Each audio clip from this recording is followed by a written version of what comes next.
لئن شكرتم لأزيدنكم ولئن كفرتم إن عذابي لشديد। যদি তোমরা আমার নিয়ামতের শুকরিয়া আদায় করো, আমি আল্লাহ তাআলা তোমাদের নিয়ামত বৃদ্ধি করে দেব। এজন্য আল্লাহ তাআলার শুকরিয়া আদায় করতে হবে। মালিক আল্লাহ। 80 টাকার আলু এখন আমরা 8 টাকা 10 টাকায় পাই। আল্লাহ তাআলা গাছে ডাব ছিল না, ডাব পেয়েছি। খেতে ফসল ছিল না, ফসল পেয়েছি। কত প্রকার পোকা আসতো, বিভিন্ন ধরনের পোকা, মাহফিল দিলেও পোকা, সব ফসলের ভিতরে পোকা। কারণ সেই সময় যারা ক্ষমতায় ছিল তারা দিত জনগণের ধোঁকা, তাই আল্লাহ দিয়েছিল কোটি কোটি পোকা। কথা বলেন ঠিক কি ঠিক না? রাস্তা মেরেছে, খাল মেরেছে, পুকুর মেরেছে, টোন মেরেছে, মন মেরেছে, মসজিদের টাকা মেরেছে, বিদ্যালয়ের টাকা মেরেছে।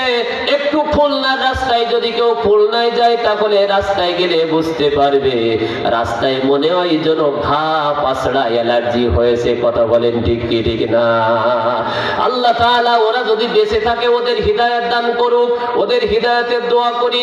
আর যত যা খেয়েছে, যতক্ষণ পর্যন্ত এই খাবার যা খেয়েছে, আল্লাহ তাআলা যদি উগ্রই দেওয়ার সুযোগ থাকে উগ্রই দিক, যদি তারা উঠাই দিতে পারে উঠাই দিক। নচেত এই পরিমাণ টাকা পয়সা নষ্ট করেছে, দেশের টাকা যদি দেশে থাকতো তাহলে অন্তত মানুষগুলো বেঁচে যেত। এত পরিমাণ টাকা পয়সা বিদেশে চলে গিয়েছে, মানুষ মনে করেছিল এদেশে অভাব দেখা দিবে। আল্লাহ তাআলা বলল, না বান্দা না, যদি আমার কাছে শরণাপন্ন হও আমি আল্লাহ নিয়ামত দিতে পারি। ও বাংলার মানুষেরা, মুসলমানেরা, একটু আফগানের দিকে তাকাও।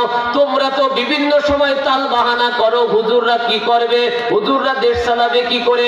একটু আফগানের দিকে তাকাও। আফগান যখন ক্ষমতা নিল সব দেশের সহযোগিতা বন্ধ করে দিল। আল্লাহ তাআলার দরজা কোনোদিন বন্ধ হয় নাই, আল্লাহ নিয়ামত নাজিল করেছে। এখন আফগানের দিকে তাকিয়ে বিশ্ব এখন শিক্ষা নেয়। কথা বলেন ঠিক কি ঠিক না? ওই আফগান যদি আল্লাহ পাক রব্বুল আলামিন তাদের কোরআনে শাসন দিয়ে সুন্দরভাবে পরিচালনা করার তৌফিক দেয়, আল্লাহ তাআলা কেন বাংলাদেশকেও দিতে পারবে না? কথা বলেন ঠিক কি ঠিক না? এজন্য কোরআন আছে যেখানে আমরা থাকবো সেখানে। যদি কেউ মনে করে কোরআন দিয়ে দেশ চালাবো, আমরা তার পক্ষে থাকবো, কিন্তু কথাটা বাস্তবে সত্য হতে হবে। মুনাফিকি কথায় আমরা বিশ্বাস করব না। কথা বলেন ঠিক কি ঠিক না?